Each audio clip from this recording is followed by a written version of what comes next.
It's at the hour now. Yeah, it's at the hour, and I'm wanting to kind of respect the time to, Right, to right. keep it within. Um, so this is um, Edda wrote one of the essays in The Power of the Pen, um, a copybook surprise. Yes. And yeah, um, she's been. I, I think your background was originally with the graphoanalysis. Yeah. This was Yeah. what I had learned also, my first Yes. Yeah. Yeah. work. So the It's the graph, only one I knew of. I did not know of any other for yeah, years later. Yeah.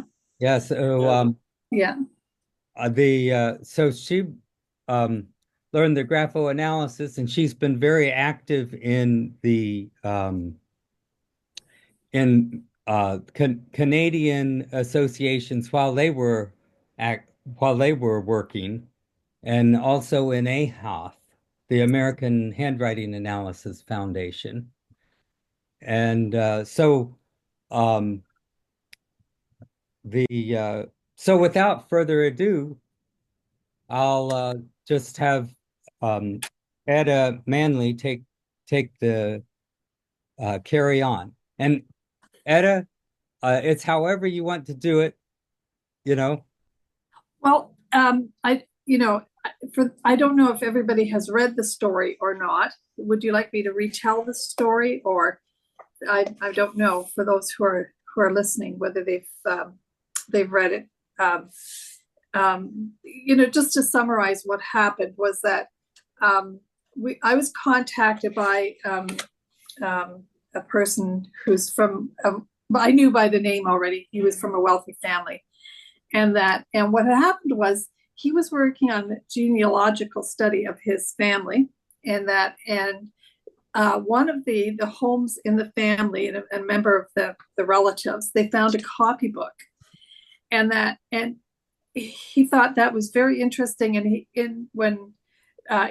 didn't know why anybody would keep a copybook. It's not the usual thing that anybody would keep, and then he thought, well, let's see what we can find out. And he asked if I could have a look at it and give him some information about the people who wrote in it.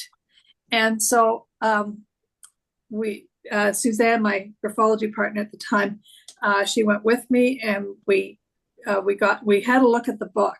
And again, it was a very simple book that they used to practice their signature, mostly because that's what they mostly wrote. And to have a beautiful signature, which was a stature of the person, that was revealed in their signature at that time. And they would do that by lamplight at nighttime, in the evening, or maybe in the daytime as well. But other people had written there. It was obvious that there were many different writings in there. So we did receive a photocopy of every page in the copybook. And then, true to form, I recopied my copy. So I've got a second generation copy now, because I was taught, and I still like to tell everybody, never write on your original anything that you have. Mhm. And so I was very lucky, because downstairs where we hold our study groups, it's a large room, and I've got large tables down there, so I could spread them all out. All 28 sheets got spread out. And, it took me a few days of just looking at them, and just looking at them, observing of what it was. And from that, I could take it to making smaller notes about, okay, this looks like it might be the same writing on page 3 as page 16 and 19, and so on. So you could identify what you sort of saw some similarities in. And from there, we went to going page by page, every letter, identifying the similarities, and where we saw it again, the handwriting that we thought was the same originally, and matching it up together. So it sort of was a work in process that kept evolving until we could get the person.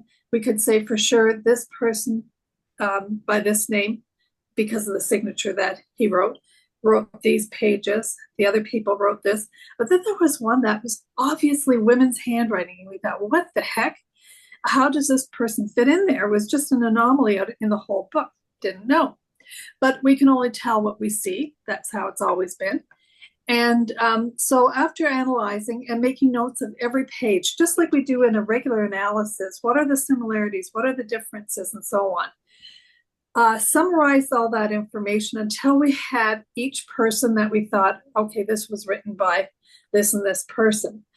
And from that, we could do an analysis of the person themselves from the handwriting, because now we had a substantial amount of handwriting from each person that was in the book, that had written in the book. And then from that, we could analyze the handwriting.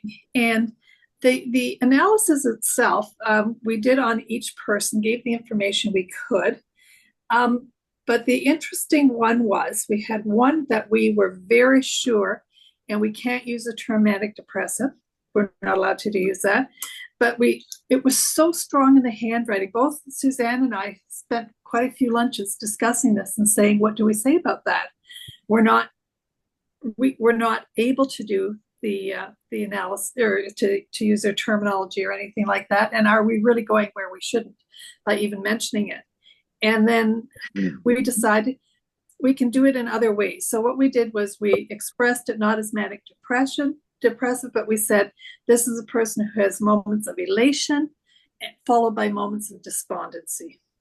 So, and the other thing we were careful with, because we know things like that are sometimes, there's a genetic component and it can go through families. There can be manic depression throughout lineage of a family. And that, so anyhow, we did convey that. I think we did it verbally. We stressed it verbally. If we had it in there, we still stressed it verbally to him that this was the case. Now, as it turned out, after we gave him the analysis of each person, and then he paid us, and we thought, okay, case closed, we're done. And okay, I don't know what that is, but anyhow, okay. So anyhow, a while later, I get a package in the mail, and it is the beautiful hardcover book that he had put together for the family of the whole genealogical study. And it has beautiful photographs and everything. And I'm just going to give you the name of the book, covering up the name of the family. And it's from unknown to known. Okay, and I'm doing this for a reason. I'll explain at the end what I'm doing, why I'm doing this. So this was, and it went through the whole lineage where they came from Ireland. Interestingly enough, around the same area that my husband was from, or his lineage, his ancestors on one side are from. And so anyhow, in the book, what happened was, through the information we had given him, there was a handwriting in there, and the one person that they knew, the son of this one person, had been put with, they thought that he had been put into what was called an asylum for the insane at the time. And so they found the location of the closest one to where he possibly could have gone, and then they went there and checked the records, and there was nothing about this son. But the interesting thing is, they found out the father was admitted in there, and they had not known that. Nobody knew what happened to the father of this son. They knew the son was probably there, and probably, and he did, in fact, the son, in fact, did, and the father had, in fact, died there. But they did not know that the father, had been in there. To me, the interesting thing was that in the book, he said William Jr. had been admitted in October of that same year, 1874, with maniacal excitement caused by the disappointment that his son had been sent to the asylum. And I thought, here we are. That many years ago, they already diagnosed this man as being manic and that. And I thought, interesting that we as handwriting analysts can find the same thing in the handwriting, you know? And I mean, personally, I've experienced many times. We have a child psychologist in our study group, and what she will do, and Victor, you'll relate to this, they have to do their testing, and all these tests are expensive. And she comes in with a file like, 4 or 5 inches high of all the testing, all the paperwork, and everything that she's done on this client. And then she'll bring a sample of the handwriting, and we sit down together, and I'll go, ba-boop, ba-boop, ba-boop, what I see in the handwriting. And then she just shakes her head and she said, it just verifies what we have from all this testing. It verifies it. So I firmly believe we have a place somewhere in dealing with people where we can point out certain things. And this is like over 100 years later. As a handwriting analyst, I'm saying the same thing that a psychiatrist at that time diagnosed him with. And that the other thing that happened was when they found out about him, they did find out that he had been buried, but there had never been a marker put on his grave. And that was really the thing that touched me the most, was that in the end, the family got together and had a nice marker put on this man's grave when they found out. They knew what had happened to him. And it just showed the stigma that happened in those days. If you had someone who had mental health issues, as we call it today, they were shunned. They were just squirreled away somewhere, so nobody ever heard about them again, and especially if they were a fairly well-to-do family, as they were in a different way than they are today, the business that they're involved in today. So that to me was really a very gratifying thing. And I thought, yes, people need to know we can do something good with the graphology in that light. We found out the one handwriting that didn't fit in fact, was a friend of the family who came to visit frequently. So this would just be something she would either do in the evening by herself or maybe in the daytime. Well, because this was a country home, so there are people at work here or whatever in the fields or doing whatever they do. And so it fit in. It was another road for them to research and go down and find the answers to. And that's always one of the nice things when you're looking at your ancestry, finding out as much as you can about them, Yeah. And so I had a thought that just left. Sorry. Yeah, so I think for genealogy too, even though it was handwriting from hundreds of years ago or over 100 years ago, we're still able to read it, because most of us do read cursive writing. So we're lucky in that way. And I know there are calls out for more and more people to do that. And hopefully more of the young people, I firmly believe that the young people themselves want to learn how to write in cursive as well. It's one of those things that just was put aside, but I think gradually we will get larger numbers because especially the young ones know that today it's almost like secret code, writing in a secret language. And so they're keen to do that sort of thing. And I was looking for the one term he felt that keeping this copybook was perhaps divine providence. That's kind of cool, Yeah. And that now I only showed you the title of the book, and the reason I did that is I've worked so hard to keep the family name a secret, because I don't want to be the one going out there and saying, this is a book about this family, because it's a private matter. But then when I was talking to you, Victor, making sure we are connected well for this meeting, I'm just Googling quick, and I thought, I wonder if this book might be available anyhow. And that's how I discovered it's actually on Amazon. So if anybody wants to pay $123.55 for this book, put in the title and see what comes out. That's all I put in.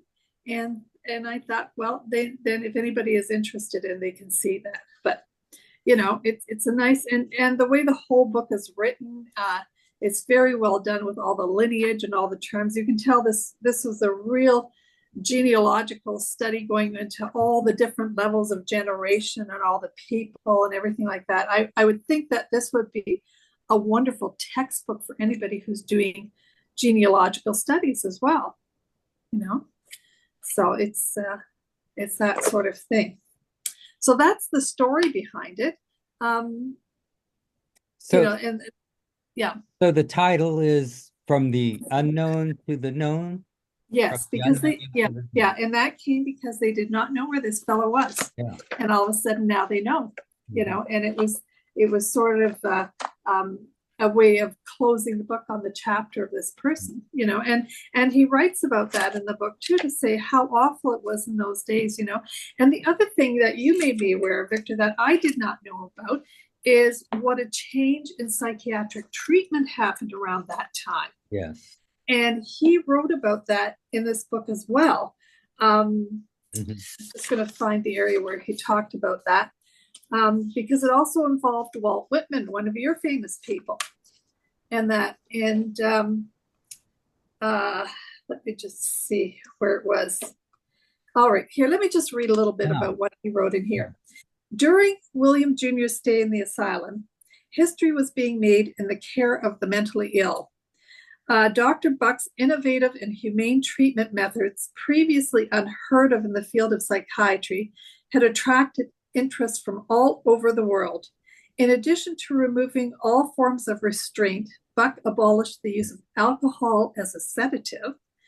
Female attendants were successfully introduced on male wards. Nearly all patients did some form of work. There were clubs and amusements of various types available to the patients, as well as Sunday church services.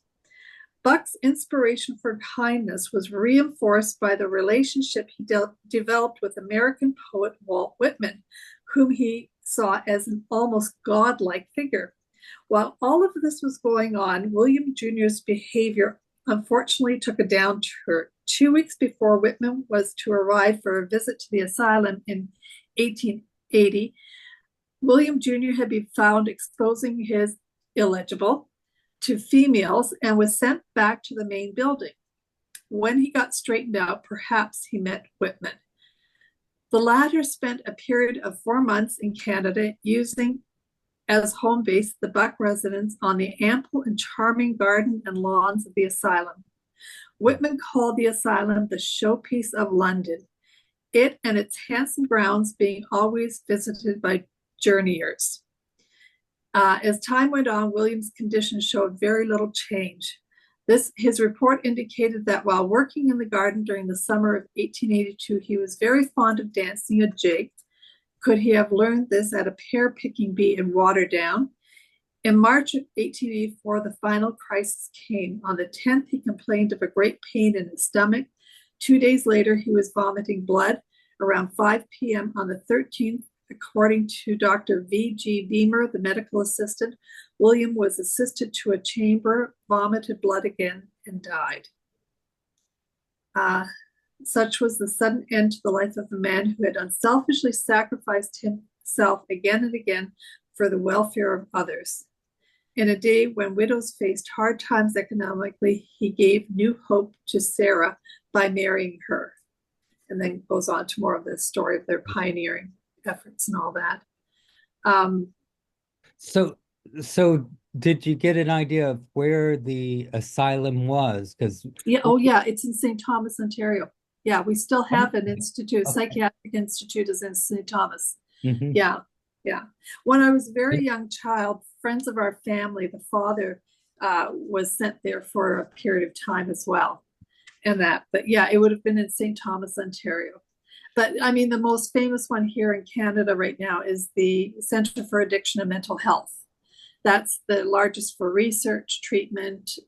They do all the forensic studies on the diagnosis on in patients, clients, whatever, But this would have been in St. Thomas, Ontario, and I think as much as they could, the government tried to keep those locations, because the one as I remember, because we went to take this man's wife there one time, it was very lovely. It was a nice, large, I don't know how many acres of land, but very, very well manicured lawns, well taken care of, and everything like that. So it was one of the facilities in the province here. And I know another one is on the shores of Lake Ontario, where Huron or Humber College, a community college, is located, and they kept the houses that the residents lived in there as well, you know. So yeah, it's wonderful that they've evolved with their treatment of the people. You know, you don't realize that the idiots, as they were called in those days, were treated so harshly. It was almost like workhouses that they had in those days. It was the same thing, only different. You know, they were there for different reasons, for different sentencing. Workhouses, it was for stealing a loaf of bread. The insane asylums were for people who had other difficulties. That was the only difference, but they were treated virtually the same, you know. Yeah. So we have evolved a lot, which is good. I hope we continue with that. You know, that's not to be taken lightly for these people who, for whatever reason, have developed such issues that, you know, are out of the norm.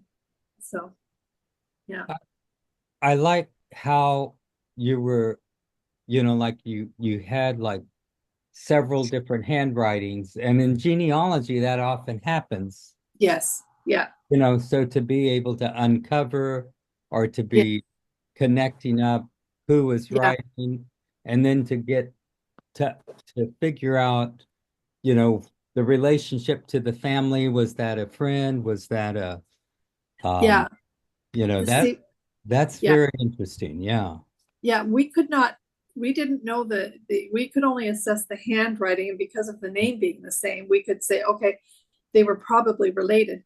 But we also knew that, you know, he would take this further, and thankfully he did. You know, he did a brilliant amount of work, a huge amount of work here. I think it was just so well done. The whole book, when I read the entire thing, except for when it goes into the actual generations and that, you know, that's a little bit boring for me. But it wouldn't be, again, it's another level of research that has been done on lineage.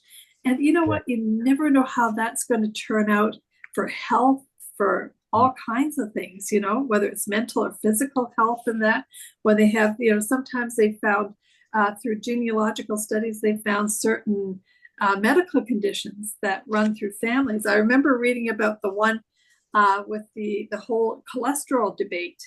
And this one author wrote about, you know, how cholesterol was hyped up because they included a family that they knew, all of them had extremely high cholesterol. Instead of taking that anomaly out of the study, which would not have made having high cholesterol such a life and death issue, they left it in there just for the sensationalism of the condition. So yeah, we don't know. So it was wonderful that people have taken the time, and I'm sure that would have taken him a decade or whatever to do all that. So yeah.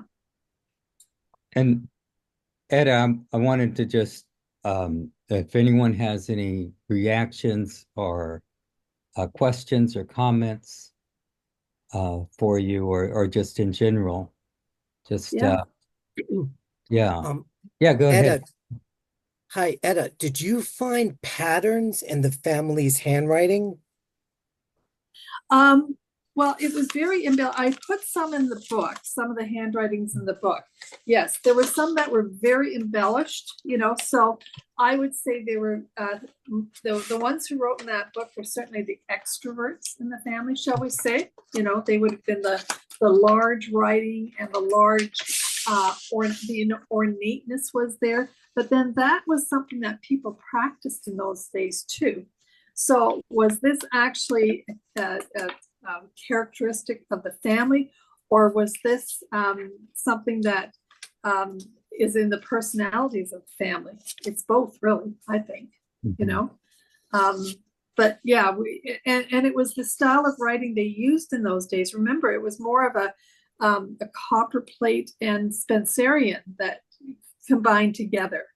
But yes, a lot of it was the embellishments that were really outstanding in most of them. But having said that, you know, going through when you identify certain formations that they consistently make, I'm just going through the report here.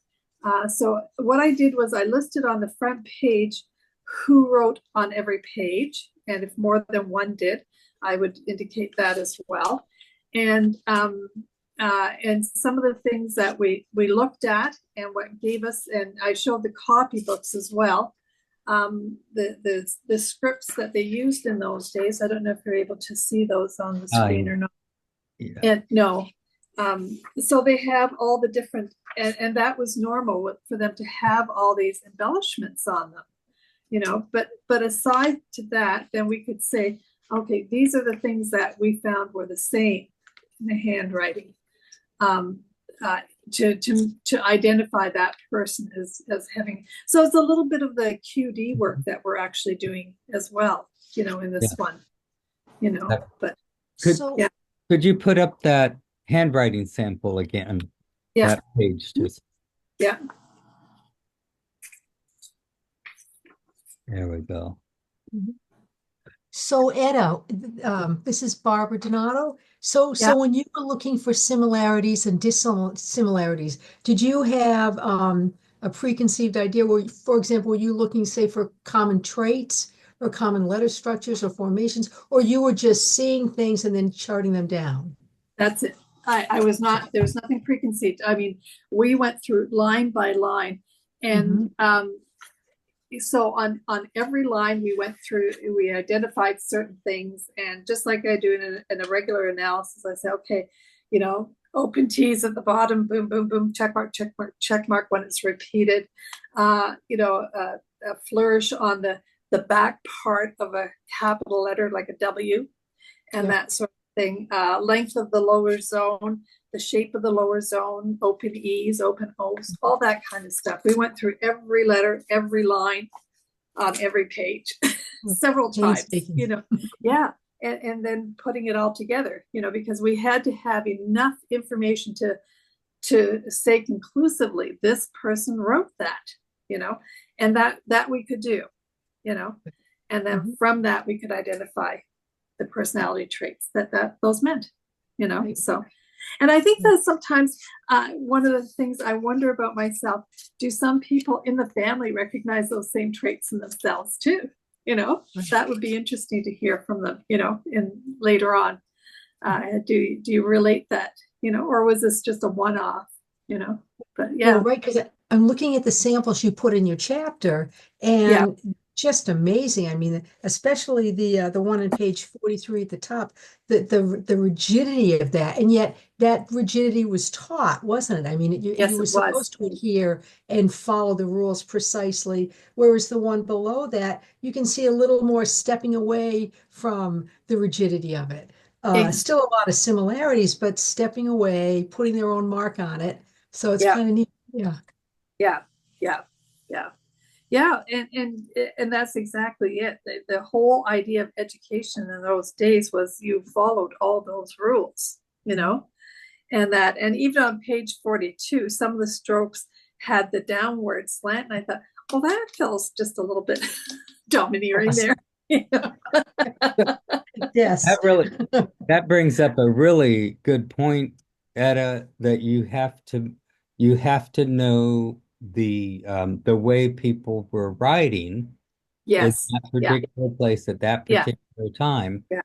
And you know, like not only but also to see how people deviate from what they're taught, which is more what shows up how their individuality is being expressed. Exactly. Yeah. You have the conformists and you have the non-conformists in the same family, you know. So that, I mean, it's that's a piece of this genealogy stuff that you were working with that really adds another level of skill, because no, and that they were willing to put the effort in to perfecting their writing like that, I thought was quite interesting too, you know, because not everybody in those days would have wanted to do that, but no, it was rewarding. It was not, I'm going to be honest, it was not financially rewarding as we thought it was going to be, but that's okay. We got so much more out of it because of what we learned, and the whole process of going through it. Even when we found the one page where, we thought, what's this mark on there? And Suzanne said, no, you have to go back. No, if we were really into it, we would have had taken that page and had a chemical analysis done to prove that it was a wine mark. But when we read what he was writing, we thought, okay, Suzanne, she said, oh, he's in the cups, as she said, he's drinking. He had wine. He spilled some wine there. And that was sort of funny too. Yeah. That reminds me, I had a little bit of an experience. My sister-in-law is kind of like involved in genealogy. She's like connected with a bunch of associations. Yeah. So she showed me some handwriting of one of her great uncles or something like that. Yeah. And it was pretty obvious that they had been that there was alcoholism or alcohol in the system going on. Yeah. And she confirmed for me that that there was a suspicion about that particular great uncle. Yeah. It was kind of interesting.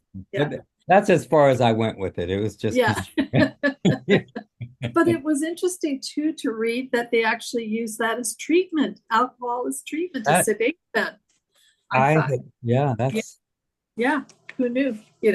Having said that, when my mother was in the nursing home, after it was 5.5 years, they came to me and they said, she's having trouble sleeping and we don't want to start her on sedatives. Do you think you can get her a little bit of alcohol? And we didn't know, like, she never drank in her life, so they said, well, we think gin is better on the kidney or something like that. And then she was into trying all these different, and then she heard about one that had herbs in it and that. And so, oh my gosh, what we went through with that, but just so she could have a little tipple at night to help her sleep. But if it works, it works. It's fine. But I don't know if there are any other questions or. Has anyone else done any kind of genealogical work? I know Paula, and I'm trying to remember her last name now because she presented on that one time. She's a certified genealogist. Pardon? Was it Paula Sassy? No, not Paula Sassy. She was from the Utah area. I'm not saying Paula Sassy hasn't, but that wasn't the one I was thinking of. I just can't remember her last name at the moment, but because she's actually a certified genealogist. So, but another area that's with the older writing is for Remembrance Day, the newspapers always put a letter in many newspapers put a letter in written by a soldier from that time, from the First World War, Second World War. And, some of them, you look at them and you think, I'd love to just get to the family and just say, these are things that I've seen as handwriting, that just show up. I hope it brings comfort to you knowing, and just point out the good things about them, that they know that. And they may recognize that, the people who are still alive from that time too, So again, it's a chance of doing something positive for those who serve. This has been absolutely fascinating.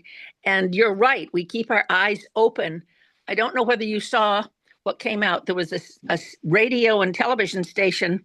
They found a $1 bill that had writing on it. And it said, it's June 6th, 1944.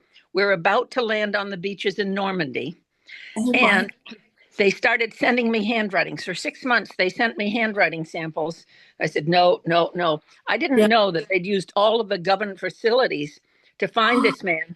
And then finally, I found the handwriting. The man is no longer alive, but I would be happy to send you this. It's about an 8-minute TV station coverage, but this $1 bill was absolutely amazing. And it will give you the whole story of how the genealogy, and they tracked down this man till they found out who he was, who landed on the beaches of Normandy, and they wondered who was the first to die. So keep your eyes open. There are stories like this to be had. Yeah. Yes. Yeah. Yeah. And we need, if we discover these stories, we need to get them out there to the young people. Exactly. Well, because they're the ones who, it's so far removed from reality for them because of all the years of peace we've had. But now that things seem to be percolating, as I call it, a little bit, it's almost good to start putting this kind of stuff out, that you realize the sacrifices that have been made for the things that we have today, so we don't take it for granted. Yeah. Yeah. Ruth, send me wonderful job. Send me a link about that, or okay, that thing. I'll get it that set up. That would be great. I'm only on, and when you see all of what they went through to find it, and then they finally, I didn't know that the world was looking for this guy, but I was so happy that I found it after looking at so much. Oh. Yeah. You know what that reminds me of, Ruth, is one of my mentors in graphology, Margaret Dale, when she was talking about, she was often asked to do QD work. And she said, I had to go through 126 checks before I found the one that could prove that he wrote this. I thought, there you go. That's how much work. Well, I admired the forensic work you did on this case to identify who the different writings were. That was really important work also. Well, that was easy because it sort of fit together. If I had done another copy and cut and physically pasted them all together, you'd see, okay, that's the same writer, because of the similarities, But it was, it was interesting to do that. And it's just another way of looking at it. Different eye training. That's what you're used to, not me. But it was still good. It was fun. Yeah. Well, thank you so much for a wonderful presentation. I've been kind of in and out of my car and every place else, but I'm so happy I was here. Thank you, Victor. Oh, yeah. Say, Ruth, that's kind of amazing too, that you had like just a little sentence on some money, and then a you $1 bill. at all of these handwriting samples to find the one that matched. That's pretty good forensic work there. Yeah, the whole thing was a forensic case. Yeah. And so that was very exciting. Well, as I said, you will eventually see the whole article, and it will be related to what Edda has done today. So that's exciting. Looking forward to it. Yeah. Good stuff. Great. Yeah. Very good. Edda, I'm going to be on in May, aren't I, Victor? Yeah. And I show handwritings of my grandparents and parents in my essays on page 135. Okay. Wonderful. I'm sorry, June 10th. June 10th? Yeah. Okay. Yes. I thought I was on in June, Victor. Wait a second. Hold on. Don't fight now. June 19th. I don't care when. I just need to make sure I'm available. Yeah. No, Dickinson on May 20th. May 20th. Okay. Yeah. And Donata June 19th. Donato, yes, that's me. Donato. All right. You can just call me Barbara. That's okay. I've got an article that'll be in the graphologist for the British group. Nice. Oh, good. So I hope I got these dates right. Yeah, well, I wanted to ask a quick question to Edda and to anybody who's online right now. When you've looked at handwriting of siblings, and not necessarily from a genealogical perspective, but just comparing them, have you found, when you did find similarities, did you chalk it up more to the environment, nature or nurture? The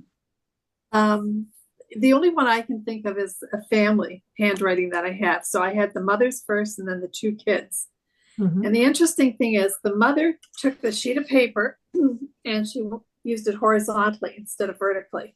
Oh. The kids did exactly the same thing. And then they all wrote with a back slant, all three of them. Mm-hmm. Yeah. I don't know if they I don't know if they still have that. I'm going to go back as sort of a research thing and say, just write me a few. I need a few letters or a little bit of your writing. I'll let you know, Bart, because in that case, I'm thinking it's more nurture. Yes, well, that's what I'm wondering because Yeah. we all grow up in certain environments where we Yeah. might be watching our parents or mimicking what they're doing, in addition to going to school and being taught a certain method. But then we go Yeah. home, and oftentimes those two environments don't sync. So whichever is stronger may be the one Yeah. that rises up. Yeah. Yeah. Yeah. But what we do know is heredity gives the potential. The Mhm. environment sets the direction, and then the Okay. behavior is a combination of both. So you're not going to be a musician. You might be a musician, but you might not ever get to use that or something like that. Would you Because the say that again, Ruth? That was beautiful. Heredity gives the heredity potential. gives you the potential, Yeah. Environment, sets the direction, right? and your behavior is a combination of both. So you could have enormous talent and be very abused and neglected. You never get to use it. You might be late in life to find out that no should mean next opportunity, not never. Right. Right. Perfect. Thank you. That you know what makes I'm me going to think? ask you one more time, please. I'm sorry. Heredity gives the potential, The environment sets the direction, sets the direction. and the behavior is a combination of both of those, depending on how they are applied. Okay. Thank you. You know what's really interesting to me about what you just said, Ruth, is there. I'll have to find the name. I've got him somewhere. And it was a study, I think, of sociopaths. He was professor at a university, and he did all these studies of sociopaths. And then they applied the criteria to him, and I think they did actual MRIs on these people or something. It was some sort of testing they did, and they found out he was a sociopath, and yet he wasn't. Mhm. And that's exactly what they put it off to, was that he grew up in a totally different environment than the rest of his family. Mhm. Yeah. I'll have to find that story. Interesting. So Kathleen, your article is about environment and genetics. Right. Yeah. Yeah. Is handwriting genetic or environmental? Mhm. Yeah. And so, Barbara, you can see my mother and her two sisters' handwriting in my essay in the book. Thank Because you. you have the book, right? I do. Yes, I do have it. Yes. Thank Yeah. you so much. And they were all within like a year of each other birth. So 1920, 1921, 1923 were their birth years. Nice. Oh, that's nice. I see it right here, Kathleen. Thank you. Yeah.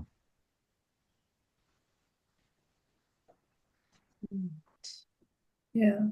We've learned so much today. Yeah. Yeah. Yes. Yes. We learn from each other. I love it. Yeah. And it's something I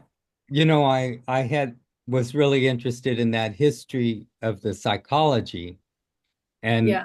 and I I was wondering because especially today, writing and writing is a part of group practice and of psychotherapy practice. Yeah. And in that day, we were talking about this, um, the the innovations that were going on in the Paris mental hospital, what related to what was called the writing cure then. It's Really? rediscovered. Yes. I've got No. an article. I think I linked an article. There's an article about the guy that was working with this. But basically, it was about the hypnosis because that's what Freud went there to, connected with was this idea of the hypnosis going on. And so they would hypnotize the patient, or the patient would be in a hypnagogic state, which is Yeah. often what happens with trauma. When the person, that there's sort of that they go into this state that's not fully awake, that's hypnagogic. Yeah. Yeah. And to have the writing to do writing then. And that was what these uh, doctors were examining or were looking at. Now, Yeah. what was fascinating was uh, this was the same period that all of the kind of the research on the seances and Yeah. spiritism was going Yeah. on. So psychology and spiritism were sort of in the same branch. They were called the same thing until about the 1890s when there was like this schism between Okay. the spiritist research Okay. and the psychology research or something like that. But that's what these um, these doctors, these psychiatrists that were working with hypnosis, and as we understand it today, that they were identifying that these communications of the spirits that were coming through a person's guided writing Yeah. was actually something coming out of the deeper unconscious. So that was how all of Oh, that was developed. So there's a lot right right there that we are still using and not even understanding. yeah. But Yeah. there's this relationship between the dynamic unconscious and the discovery of the dynamic unconscious and the use of writing and the assessment of handwriting as a tool in the psychology and the assessment, the Yeah. psychological assessment, Yeah. which they were doing that too. They were doing this research to see Yeah. what kind of handwriting was coming from various patients, Yeah. various diagnosed patients. So there's a lot there Yes. that Yeah. was Yeah. happening then that's sort of been forgotten and that's Yeah. discovered again, Yeah. with Yeah. a different perspective. Well, I think that you have so well beautifully put this. Someone once said to me, "It is darkest under the candle." Mhm. You've got a candle and it's out there, but where it's darkest is under the candle. And as graphologists, I think we made an amazing contribution because we're putting light underneath the candle. Mhm. And that I will always remember when this man said that to me. Yeah. Yeah. Yeah. That's a good one. Yeah.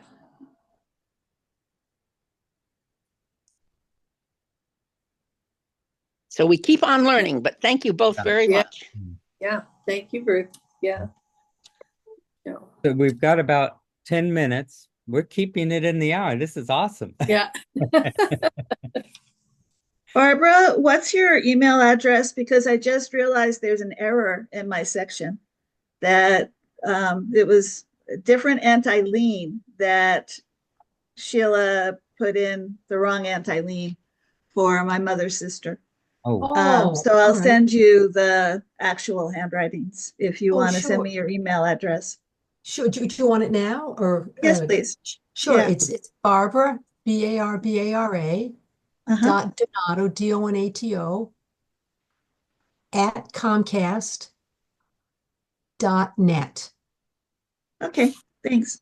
Well, Kathleen, thank you. Yeah. if you would send that, I can make that available, That's great. Okay. as your when you're um when you're having the discussion or kind of like connect it with your Okay. discussion so we can. I thought I would try to make a PowerPoint to show Oh the yeah, different that's great. handwritings. Yeah. Is I'll that see if I'm successful. I hear you. Kathleen? Is that Aunt Eileen O'Neill Gonzalez? That's the Yeah, wrong- that's not really her writing. That's really Aunt Dickinson's writing.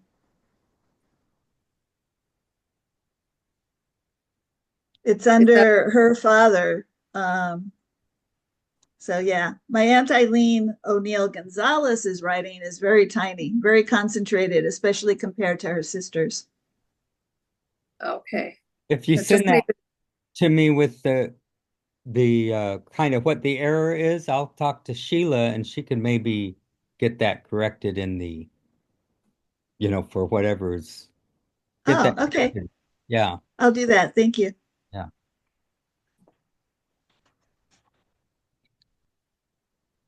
I've done it manually in my book. We're good. Right, I did too. Yeah. Good. Good Yeah. stuff. Yeah. So, we can continue talking, but I thought while there's a pause, I'll just mention about what's coming up next month, Mhm. March 20th. And the article is about psychology. Why do handwriting analysts need a basic foundation in psychology? This is by Dr. Rollins. Okay. And I mean, it's a huge topic, actually. I talked with her on this, and she's actually very busy. Um, so I worked out that because of such a big topic, we should get have like a little panel discussion. So Oh, um I identified like the use of psychology in counseling, or like as a counseling psychology or therapy type of psychology and graphology, and business psychology and business and graphology. And so uh, the panelists will be with let's see here. Oh yeah. Um, Adam Brand with the British Institute of Graphology. His background is involved with recruitment. So he has that perspective and the use of psychology, of business psychology. And Cynthia Crossan, who's in social work and actually has been both in practice and teaching, has quite a background working with the kind of the counseling, the therapy side of psychology with graphology. Um, and yeah, so the idea behind this is, and I'm going to be putting together some links specifically why why psychology, why there needs to be like a wraparound for graphologists to, and Edda, you kind of identified this, how you were able to, we as graphologists, we can recognize things, but we're not, unless we've been trained as doctors or psychiatrists or psychologists, we don't have the credentialing or the thorough training to be able to do a diagnosis. It's how you did that to turn that into a description was just perfect. That's how I always recommend it. You do the description of yeah. what's going on, and that way, and actually that's a lot better than a diagnosis. Someone who is able to diagnose, or has Mhm. the credentials.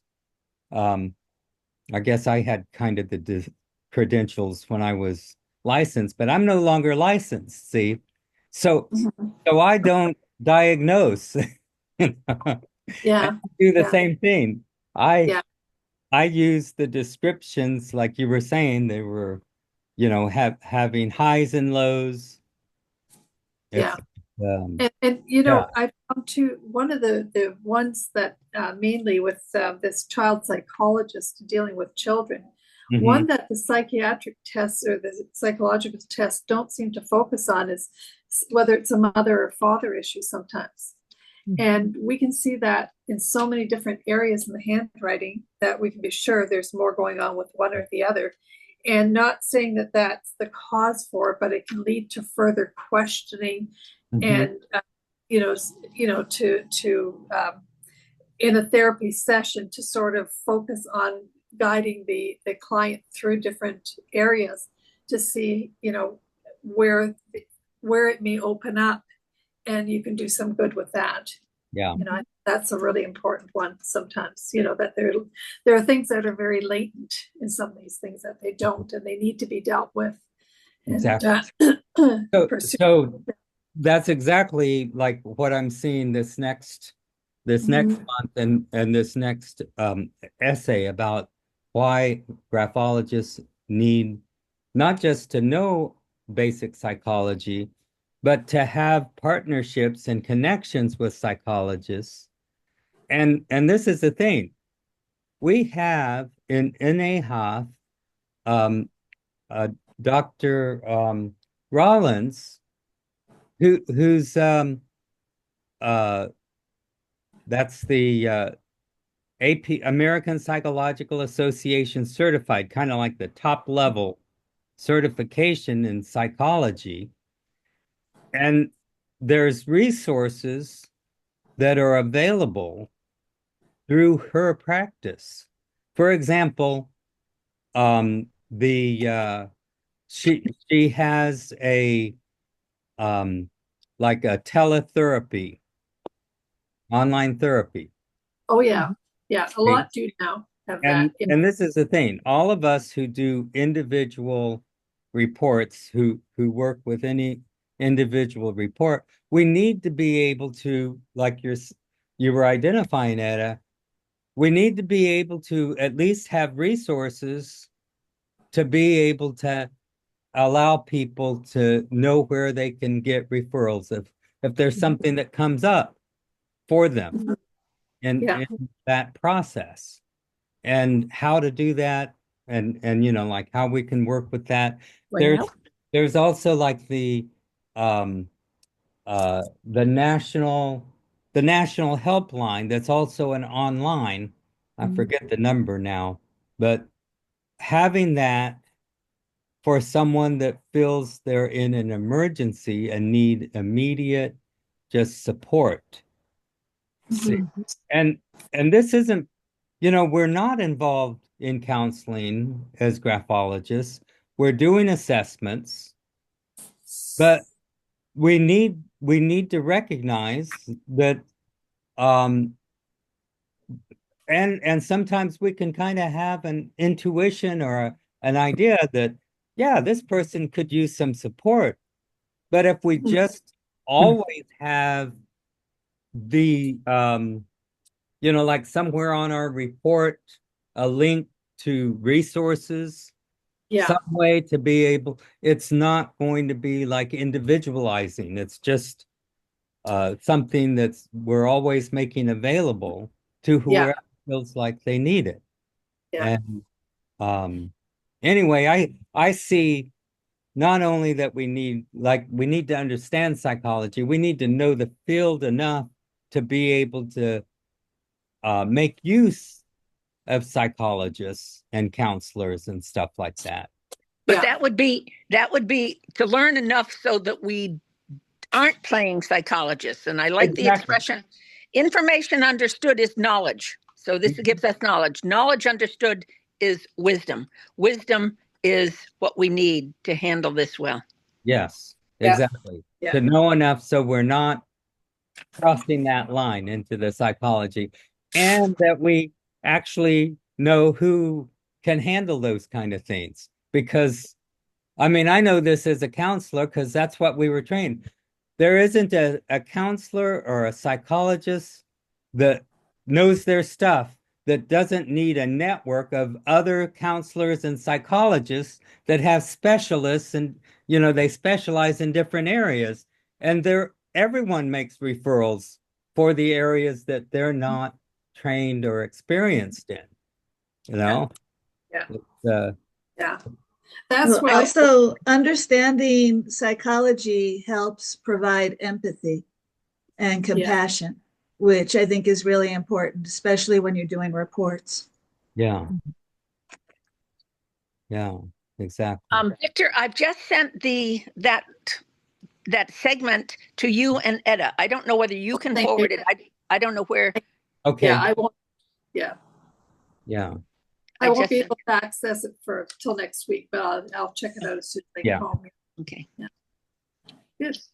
I can connect it when I upload.